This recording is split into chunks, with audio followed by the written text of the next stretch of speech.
The wind howled through the barren landscape surrounding St. Pius Academy, bitter and cold. Snow had fallen relentlessly for days, blanketing the academy's towering stone walls with suffocating weight. In the distance, jagged mountain peaks rose like ancient sentinels, their white caps stark against the gray sky. The academy stood tall, its stone facade stretching high like a fortress. The dark, brooding silhouette seemed almost alive, its secrets buried deep in the cold stone. Amelia Rhodes stood by the window of her dormitory, gazing into the storm. The wind carried with it the scent of ice and wood smoke, reminding her of home, the small cabin in the woods where she had grown up. But this place, this academy, was nothing like home.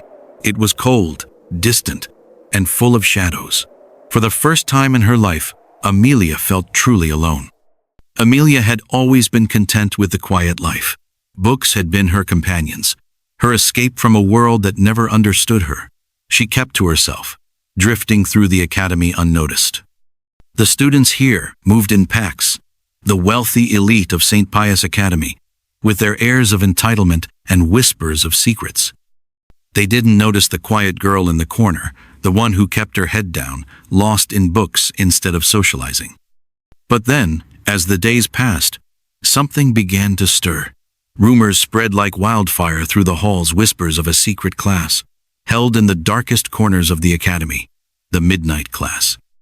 A course that no one dared to speak of openly, a class not meant for the faint-hearted. It was said to offer answers to questions that no one else dared ask, but those who entered, they were never quite the same. The clock struck midnight. The academy had fallen silent, save for the howling wind outside. Amelia's heart raced as she stood alone in her dormitory, the letter heavy in her trembling hands. The words echoed in her mind. "You have been chosen for the midnight class. Report to the East Wing at midnight, if you dare." She had never been one to chase after mystery, but something about this moment, it felt different. It felt like a call, a summons to something greater than herself, a test she could not ignore. Her footsteps echoed through the empty hallways of St. Pius Academy as she made her way toward the East Wing. The corridors were cloaked in darkness, the portraits of past heads of the academy seeming to watch her as she passed. The air felt thick, as if the very walls held their breath. At last, she stood before the heavy wooden door to the East Wing. The door, old and imposing, seemed to loom over her like a sentinel guarding the unknown. Her hand trembled as she reached for the handle. Could she truly step into the darkness? Amelia's hand trembled as she pushed open the heavy wooden door to the East Wing. The air inside was thick, almost suffocating, and the room seemed to hum with an energy that was both ancient and alive. As she stepped into the room, the dim light revealed a large, circular space shelves filled with strange books and artifacts lining the walls. The shadows were long, stretching across the floor, clinging to every corner of the room. At the center of the room, a long table stood, surrounded by 5 figures, each draped in dark, flowing robes. Their faces were hidden beneath their hoods, but their eyes were unmistakable. They were waiting for her.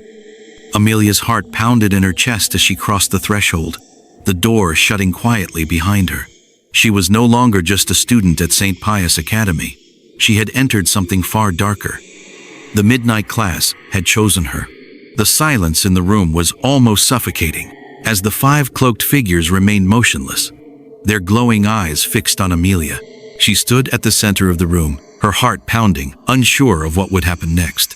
The weight of their gaze felt like it was pressing down on her, but before she could speak, one of the figures stood, a woman with long, flowing black hair and an aura that seemed to fill the entire room. "You've arrived, Amelia," the woman said, her voice smooth like silk, yet sharp enough to cut through the silence. Her words carried an authority that made Amelia's breath catch. "We've been waiting for you." Amelia's mouth went dry. She had been chosen, but for what? The woman at the head of the table motioned for Amelia to sit. "You are here to learn what lies beyond your understanding. The midnight class is not just a class of knowledge, it's a class of power. It is the key to unlocking your true potential, a potential you have yet to realize." Amelia's heart raced as the weight of her new reality began to settle in. What had she gotten herself into? What was she meant to do with this power?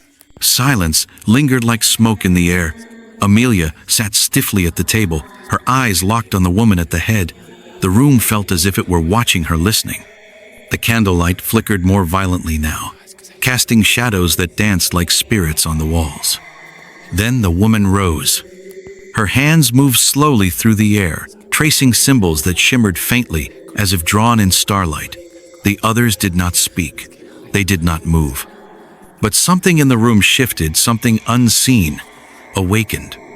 "Amelia Rhodes," the woman said, her voice echoing with an unnatural hum. "You were not chosen by accident. The bloodline that flows through you was hidden, buried. But tonight, we call it forth." The air crackled as the ground beneath Amelia vibrated. Her hands gripped the edge of the table. The light dimmed, and then the table itself began to glow beneath her fingertips. She gasped, her breath catching as a warm surge rushed through her arms, flooding her chest with something ancient, something alive.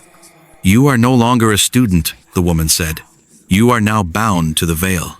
Tonight begins your trial." The moment the last symbol lit up beneath Amelia's hands, the room shifted.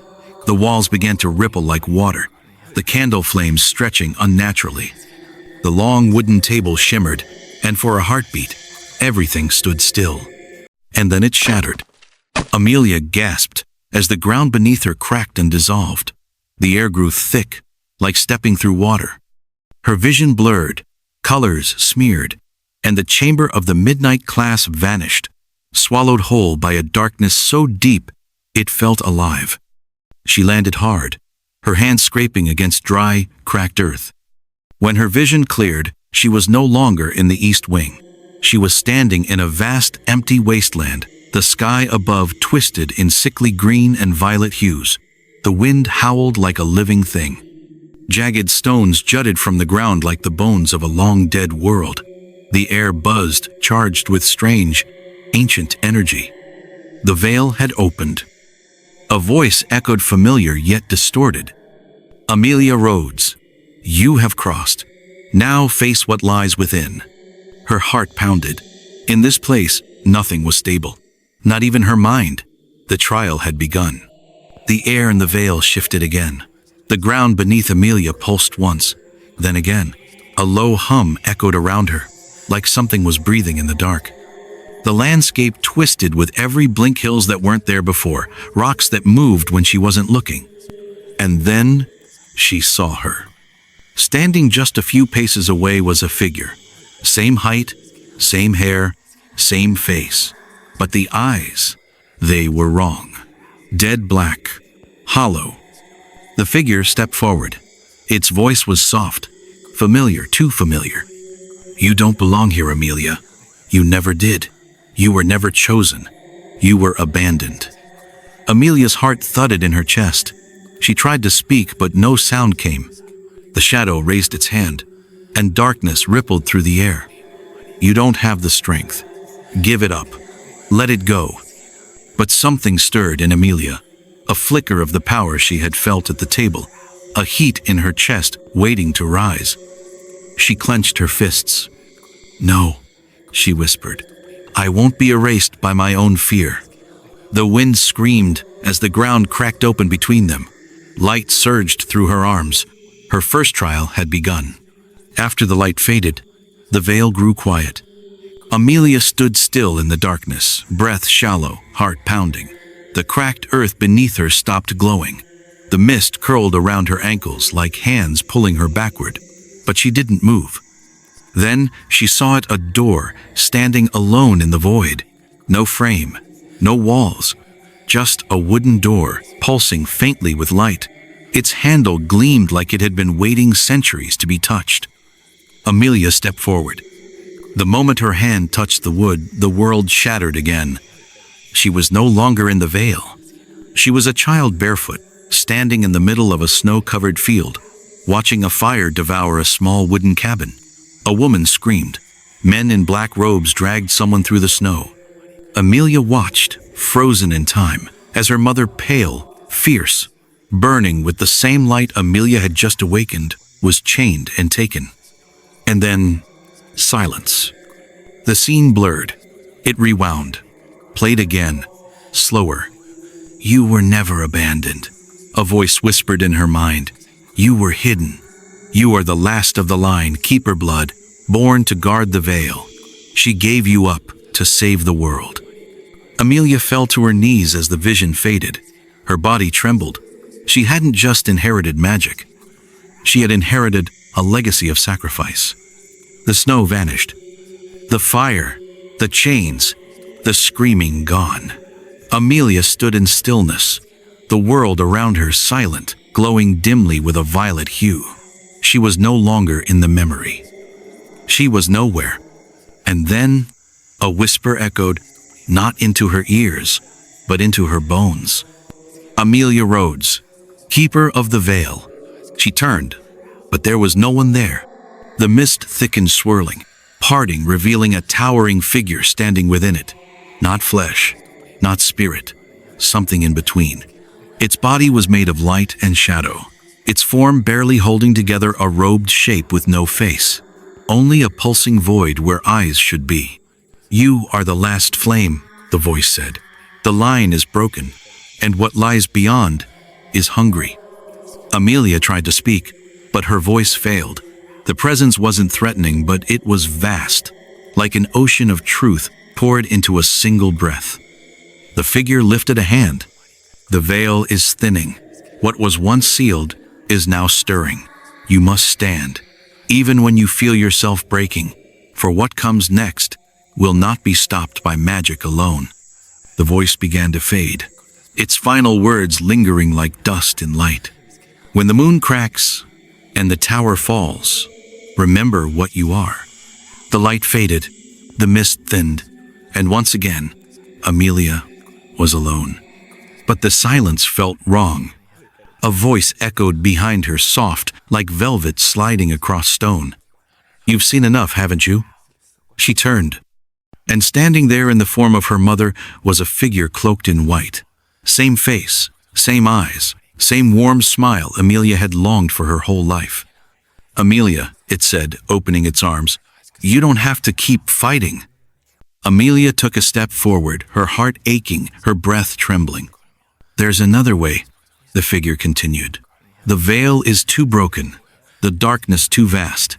You don't have to suffer for something you didn't cause. The mist behind the figure parted, and there, glowing golden and calm, was a beautiful garden, untouched by pain. A life she never had. Peace, love, family. Let it go, the voice whispered. Come home. But something in Amelia held back. Her mother's eyes, they were wrong. Too perfect, too still. She narrowed her gaze. You're not her. The voice shifted, no longer soft, no longer kind. And you'll die for your stubbornness. The garden darkened. The illusion broke, and the real veil, cold and violent, rushed back in. But Amelia did not move. She had chosen her pain, her purpose, her path. The ground trembled. The false garden had vanished. The illusion torn apart, but the damage was done. The veil had cracked. Something ancient had stirred, and it was angry. From beneath the mist, the earth split open, wide and roaring, as if the veil itself had torn at the seams. Black tendrils rose from the chasm, coiling like serpents. The sky above fractured lightning without thunder, and streaks of crimson tearing across the green-purple heavens. Amelia didn't run.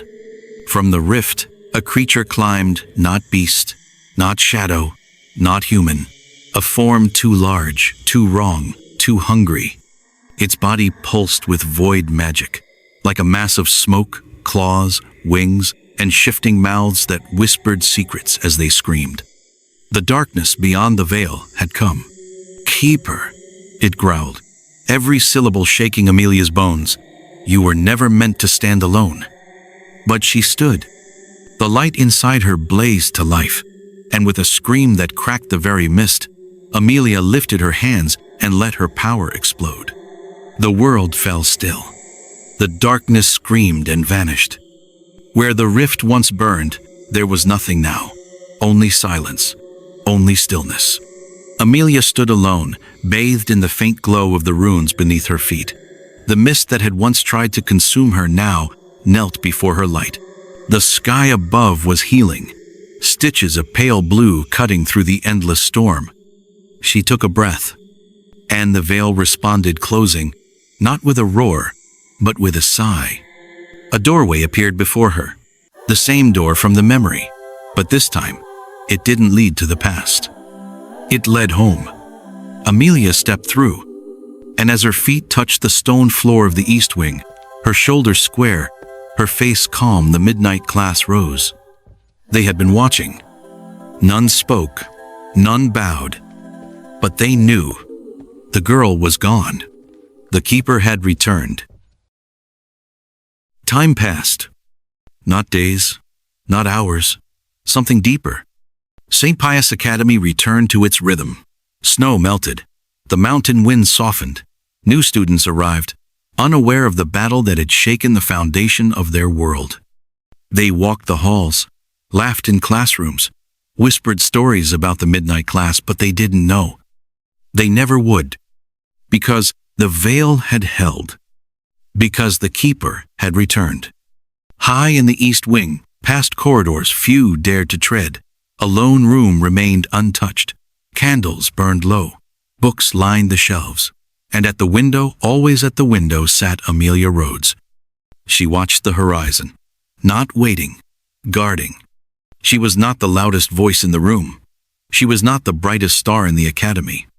But she was the flame in the shadows, the seal between two worlds, the blade that would never fall asleep.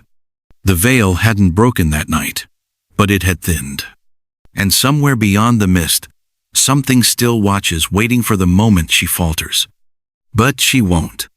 Because the girl who once longed to be seen had now become the one thing that must never be unseen. The keeper remains, and the world continues, blissfully unaware.